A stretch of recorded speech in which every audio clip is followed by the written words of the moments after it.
Muy bien, el señor Carlos Ho nos atiende ahora. Él es vocero de la Asociación de Clínicas Privadas del Perú y lo hemos convocado porque sin duda las clínicas han sido motivo de duras críticas. Y esto porque ante la fatalidad del COVID-19 hemos visto historias, muchas historias de pacientes llegando a pedir ayuda a una clínica en la desesperación de conseguir una cama y gente que ha tenido que luego encarar deudas muy altas para sus propias capacidades económicas, gente a la que se le pedía una garantía, por ejemplo, de 100 soles y que tenía que empeñar o pedir prestado por todos lados, siquiera para poder garantizar la atención mínima.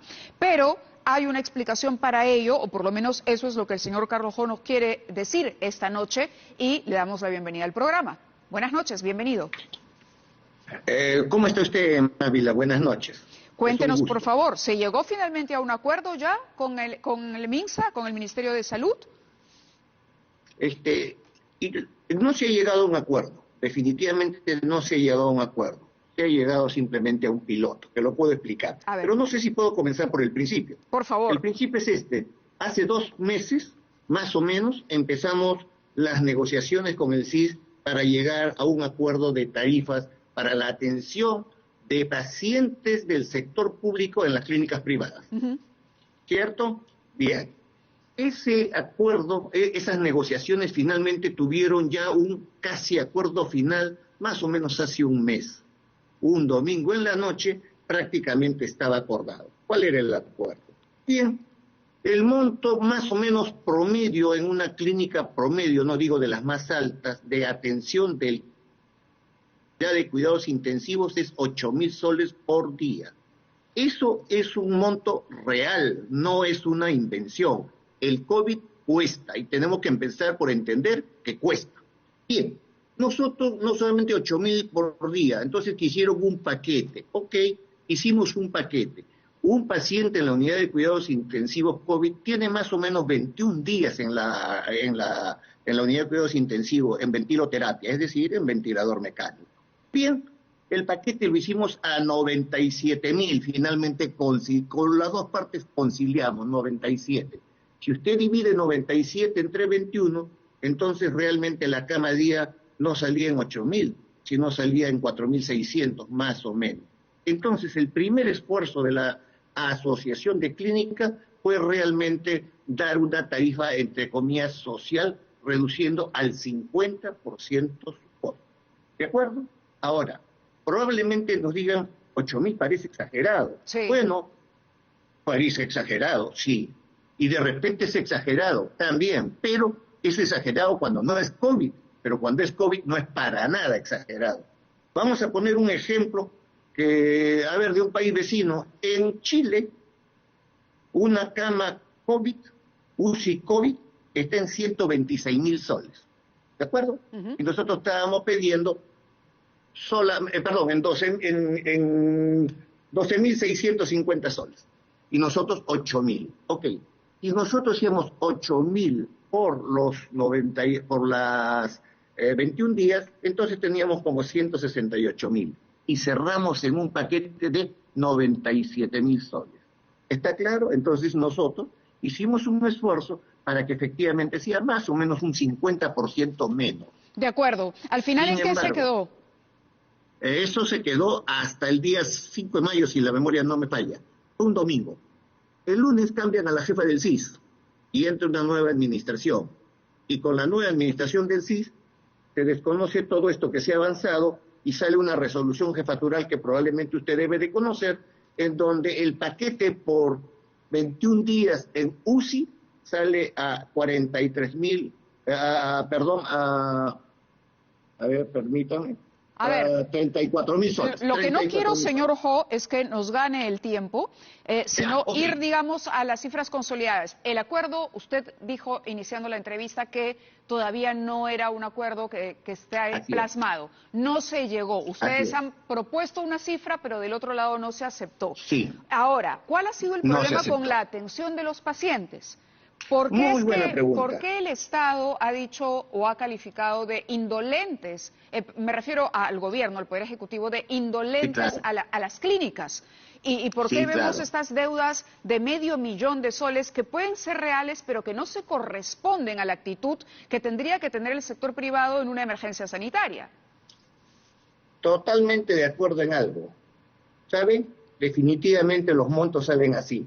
Pero el tema no es ese. El paciente del sector público que llega a una clínica no tiene que pagar un solo sol, ninguno, 0 soles. Eso lo debe pagar el Estado. Exactamente, su asegurador. Este no es un problema de las clínicas. Correcto. Este es un problema del asegurador público. ¿El CIS o el Salud? Los dos, porque sea del CIS o sea de Salud, ellos son los aseguradores. Claro. Nosotros, las clínicas, no tenemos problemas con los aseguradores privados. Y le cobran, y ustedes le cobran $500,000 a un paciente, ¿por qué?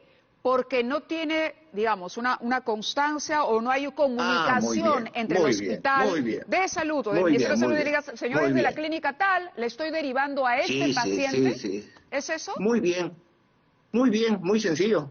Nosotros no podemos derivar ningún paciente que llegue del CIS o de salud a sus respectivas instituciones, porque nunca lo reciben. Ese punto 1. Punto 2, con mucha sorpresa, hoy en la tarde hemos estado conversando y les pedimos, nosotros, mi estimada señora Mávila, hemos visto sin contrato de intercambio prestacional, ya hemos visto 530 pacientes, tanto del CIS como de la 530. Seguridad Social. Y 530, ¿sabe? Esos son millones. No ¿Cuánto? nos han pagado absolutamente nada. ¿Perdón? ¿Y cuánto es la deuda del Estado? Más o menos 16 millones entre salud y CIS. Pero bien esto, realmente sorprendido soy en que señalan de que, bueno, pues es que el problema es que tienen que estudiar si es que van a pagarnos estas atenciones de estos pacientes que llegaron por emergencia. Si llega por emergencia y está mal, ¿no le parece a usted que debemos de atenderlo? Eso es lo que hemos hecho. No, yo lo sé, y los pero costos son eso. Mire, para ir terminando la entrevista, yo a lo que voy es a la situación tipo.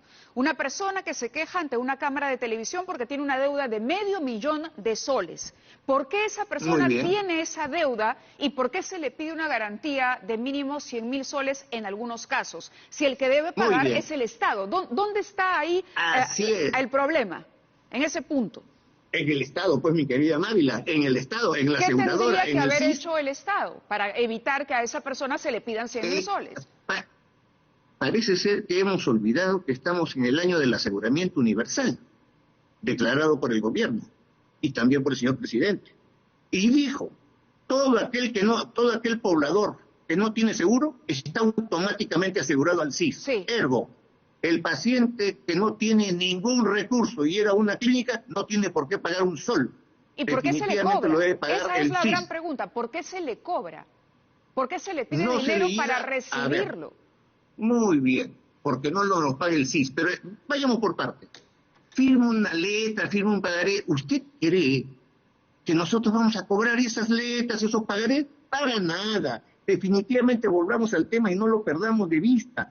Quien debe asumir ese costo es el CIS y el Salud, y no lo hacen. Entonces, ¿por qué reclaman a la clínica? La clínica los está atendiendo a pesar de no tener un solo sol de ingreso por esas atenciones de parte de las aseguradoras. Bueno, pero a ver, nosotros hemos entrevistado personas que han dicho que no se recibe al paciente si no se deposita 100,000 soles de garantía.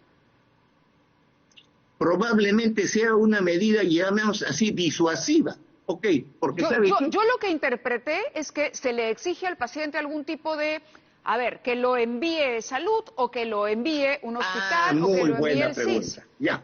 O sea, pensé que ese había sido el problema, pero usted me dice que... Vamos a aclararlo.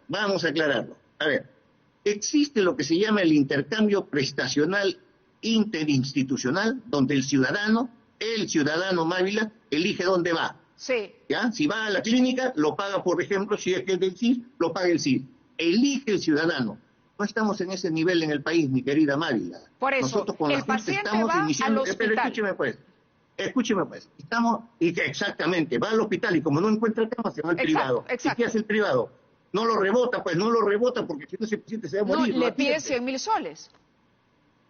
aunque no haya los 100.000 soles, la verdad es que lo atiende, porque si no, ¿de dónde salen los 530 pacientes que ya hemos atendido? Bueno, pero imagínese Ninguno qué de ellos ha grande, pagado. imagínese la dimensión del problema, que si ustedes han atendido 530 y a esos le sumamos la otra lista de gente que no ha podido llegar a los 100.000 soles de garantía, estamos hablando de un número mucho mayor, porque 530 son los atendidos. Pero hay otros que no están atendidos y seguramente de estos 530, perdóneme, hay muchos que en este momento no saben cómo hacer, vender la casa, el carro, pedir prestado, porque tienen una deuda. Hay un documento que dice, mi DNI, yo, Mávila Huertas, le debo a la clínica tal $500,000 de soles. Sí, pero esa es la realidad, pero no dice... La realidad no es esa, la realidad es que definitivamente el CIS no cumple con pagarnos. De acuerdo, eso significa, señor Jo, que las clínicas no le van a cobrar a esas personas. Yo le puedo decir hoy al público, por eso le puedo decir al público cobrarles que, pero permítame también para aclarar al televidente. Es decir, hoy yo le puedo decir, señor, si usted va al hospital María Auxiliadora y no lo reciben, si usted va al hospital de Ate y no lo reciben, si usted va al Rebagliati y no lo reciben y decide ir a una clínica privada, lo van a recibir mientras haya una cama, por supuesto, pero usted no va a pagar, su aseguradora. ¿Es correcto? Exactamente. Es correcto. Pero ¿sabe qué? Pero primero partamos de algo. Debe ser su aseguradora quien lo envía, pero eso no es así. Vienen solos. ¿Por qué? Porque van a los hospitales, van a salud, no encuentran querida Mávila. Y si llegan a la clínica, evidentemente que lo atendemos, no lo vamos a dejar morir. Es correcto, no debemos de cobrarle al paciente, por supuesto que no, debemos cobrarle al CIS. Bueno, ¿dónde está el CIS para cobrar? No nos paga, ¿cuánto nos debe? Incluso hasta de deuda pasada que no voy a hablar. Pero claro, ¿qué va a pasar con el dinero? Por eso, señor juez, ustedes le van a devolver, por ejemplo, al caso este concreto que le menciono, de la señora que hizo de todo, consiguió los 100.000 soles, los depositó. ¿Esa señora tiene derecho a ir mañana a la clínica donde entregó ese dinero y retornar, que se lo retornen? ¿Tiene derecho a eso? No, no es así, no es así, no es así, porque tendría que ir a su aseguradora para que su aseguradora pague a la clínica y en todo caso la clínica le devuelva lo que pueda haber pagado la persona. Es a su aseguradora. Este no es un problema de clínicas, mi querida Mávila, este es un problema de las aseguradoras. Entonces las personas que tienen deudas con las clínicas lo que tienen es que ir a iniciar un trámite ante Salud o ante el MINSA para que estas instituciones les retornen el dinero. Por supuesto. Con el documento que le emite la clínica. Por supuesto, porque ¿sabe qué? En primer lugar, vamos a suponer que nos has firmado una letra, en fin, por lo que deba. Vamos a poner que es el caso. No nos lo va a pagar nunca, ni esperamos que nos los pague. Realmente, donde tiene que asistir y donde tiene que ir es a su aseguradora. Dicho sea de paso, nosotros teóricamente, solo desde el punto de vista teórico, no deberíamos de recibir a ningún paciente que no venga dirigido por su aseguradora. Pero ese es inhumano, pues, mi querida Mávila. Entonces sí lo recibimos. Y por recibirlo, recibimos todas las críticas infundadas que usted ya conoce. Muy bien. Le agradezco, señor juez, esta conversación. Aquí tengo las declaraciones del ministro de Salud, Víctor Zamora. Por la tarde dijo que el gobierno se encuentra en pleno proceso de negociación con las clínicas privadas para llegar a un acuerdo en los cobros por la atención de pacientes de COVID-19. Ojalá mañana podamos tener buenas noticias al respecto, pero lo que sí le podemos... ¿Me permite una última... Sí, pero rápidamente, señor Una última precisión. Sí, por favor. Sí, efectivamente, nos hemos reunido en la tarde para lograr buscar un acuerdo. No hemos llegado a ese acuerdo, pero se ha quedado en algo. Va a haber inicialmente un piloto y las clínicas que les parezca que esas cifras son los que van a cubrir sus costos, lo tomarán. Entre tanto, seguiremos nosotros negociando como siempre hemos hecho, porque siempre estamos dispuestos a conversar. Y lo que están pidiendo ustedes ahora, concretamente, son los 8.000 soles por cuidados en UCI. Ya no. Si yo le digo que 97.000 soles por 21 días, entonces sale 4.600, mi querida Mari. Eso es lo que ustedes están pidiendo, 4.600 por día para atender pacientes de COVID. Sí. Eso es. Sí. 4.600 por, y que el gobierno se comprometa. El costo es 8.000 y estamos pidiendo 4.600. 4.600, de acuerdo. Ese es el monto. ¿Y sabes cuánto paga el CIS por cama en un hospital? Sí. 70. Le pregunto a usted si le parece eso razonable. Bien. Vamos a esperar entonces a que ese acuerdo se concrete. Está la negociación. Lo que me temo, y se lo digo de corazón, es que haya pasado tanto tiempo y que no se haya podido resolver este tema antes. Día 100, haciendo un balance. También somos los primeros, nosotros somos los primeros en sentirlos, porque somos injustamente señalados simplemente por atender, a pesar de no haber todavía un acuerdo y a pesar de no haber recibido ni un sol de ninguna de las dos aseguradoras públicas. Muy bien. Gracias, señor Rojo, por esta entrevista. Hacemos una pausa y regresamos con más. Esto es 2020.